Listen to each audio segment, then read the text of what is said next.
Welcome to the Humboldt X YouTube channel. I'm Doc, and this time I'm out at Dry Lagoon. Man, it's really cool out here. So stay tuned, hang with me, and let's get to it.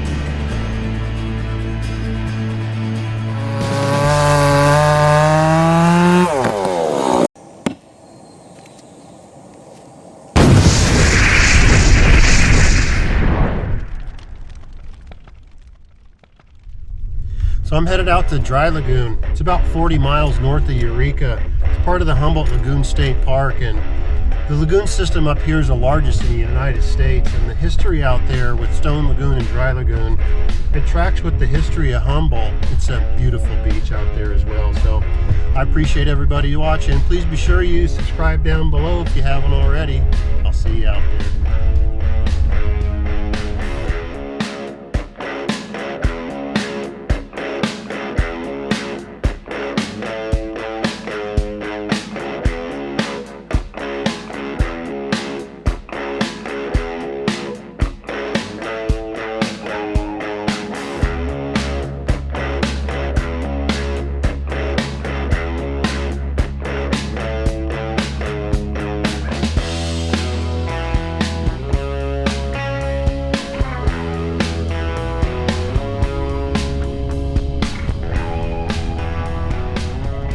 Dropping down into Stone Lagoon. Dry Lagoon turnoffs right here. Pay attention. See so many elks out here today. Yeah, don't look like it. Ooh, man. Such a beautiful day today. Wow, look at that. I'm gonna pull over real quick here.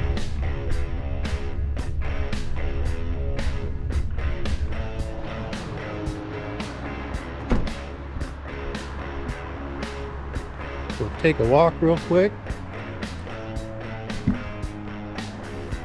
This is the 101 right here. Lays right past it if you're not paying attention. It's McDonald Creek Road on the other side.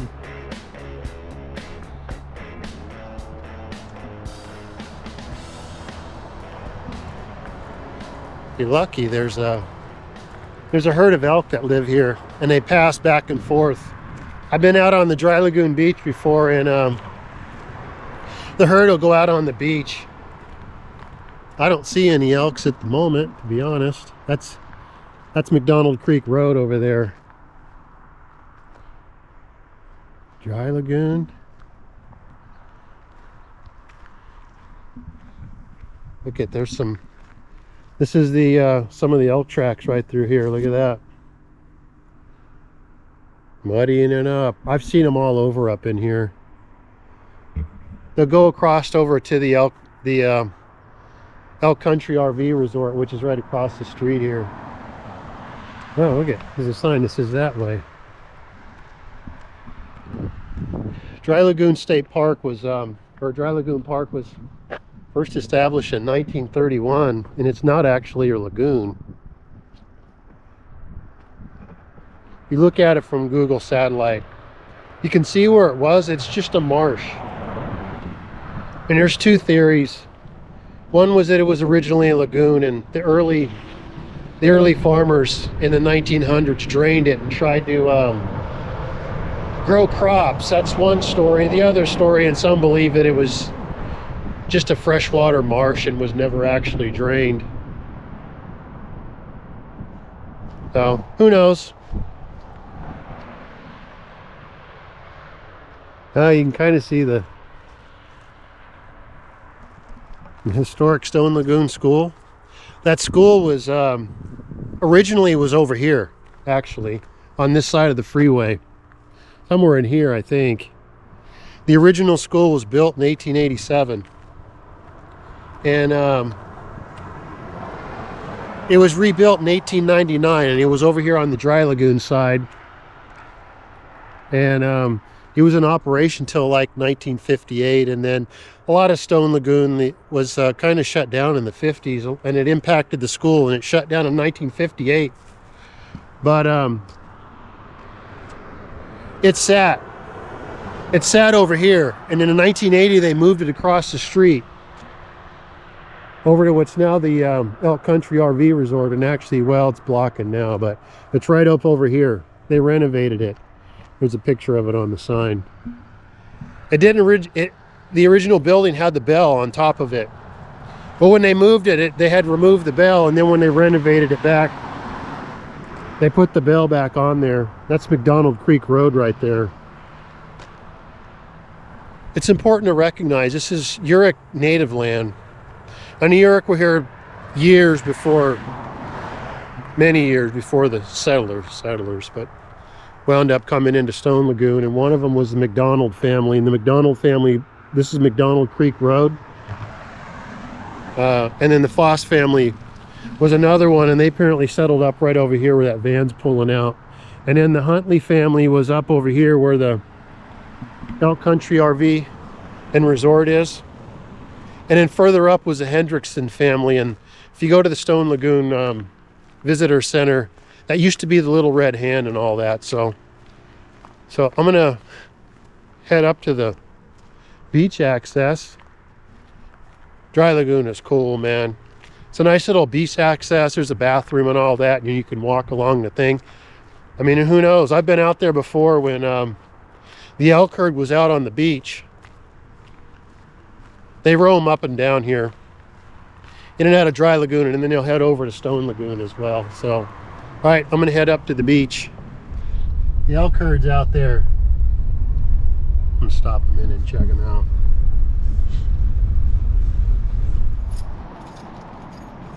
Well, just never know where they're at. See if I can get them in the opening here. There they are, right in there. Young ones.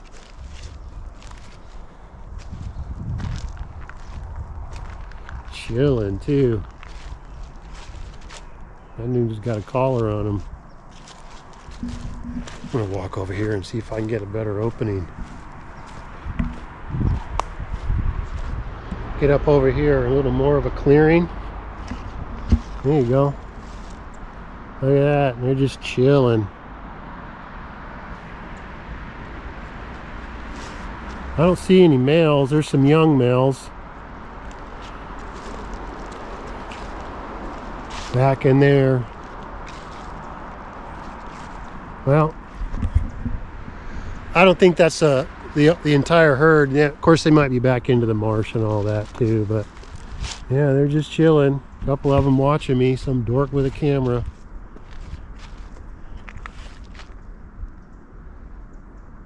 Cool. Well, let's keep going. I'm gonna head up to the beach. Had to check out the elks, man. Come to Humboldt and not stop for the Roosevelt Elk. You know what I mean? Little things in life, you know?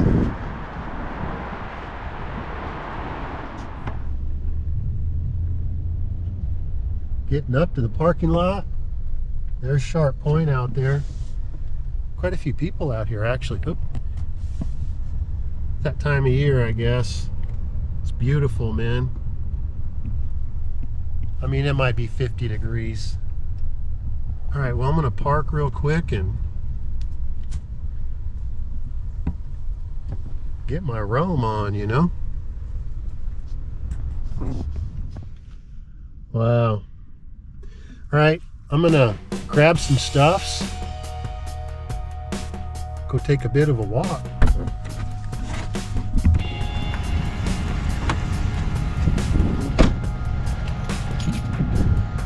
Go take a walk on the beach.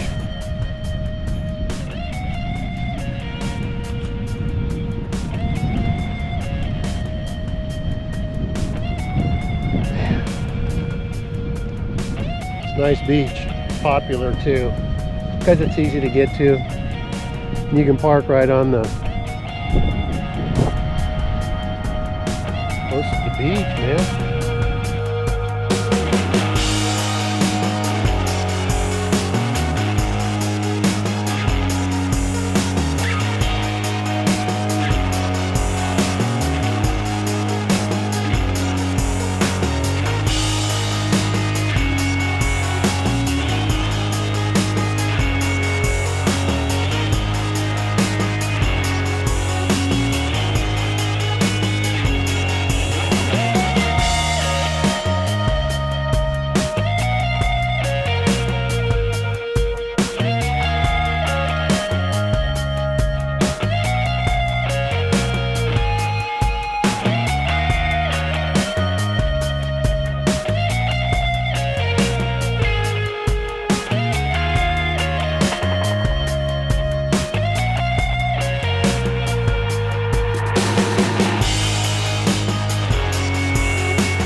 little breezy, but man, it is clear.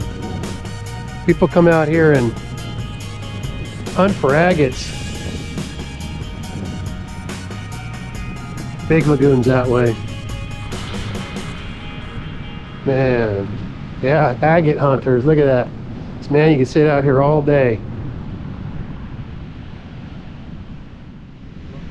Man. Wind's picking up, but yeah, them elk are back in there. They go back and forth, you know. There's several herds of elk up here, but it is cool when they come out here on the beach.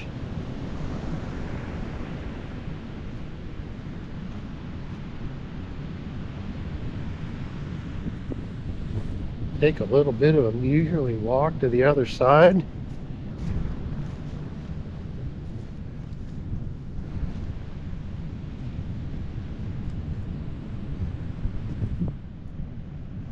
Wow.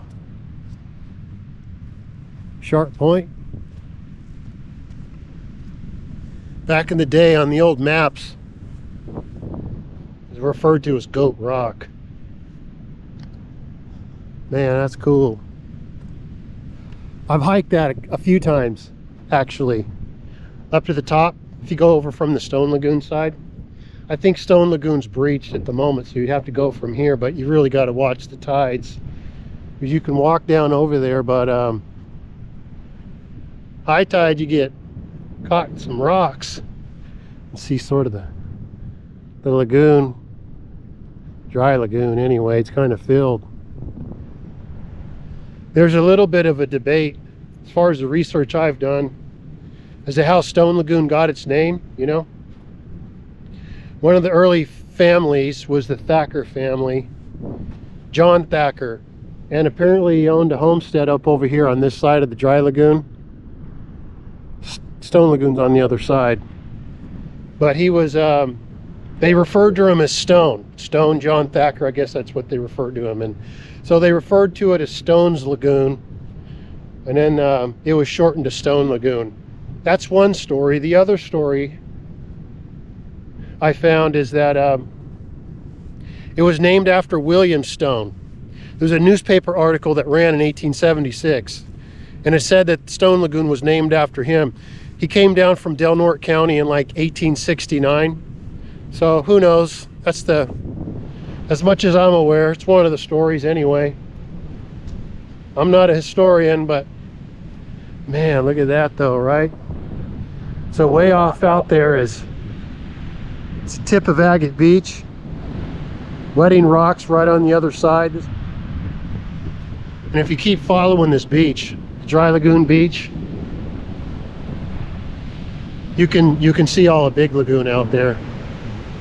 Wow. Well,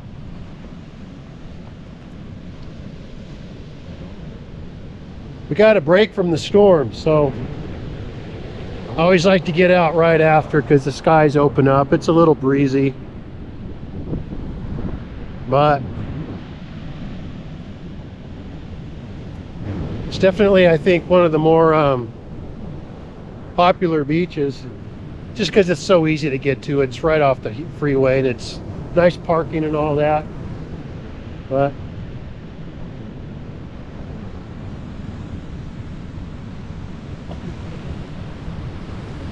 I love it out here.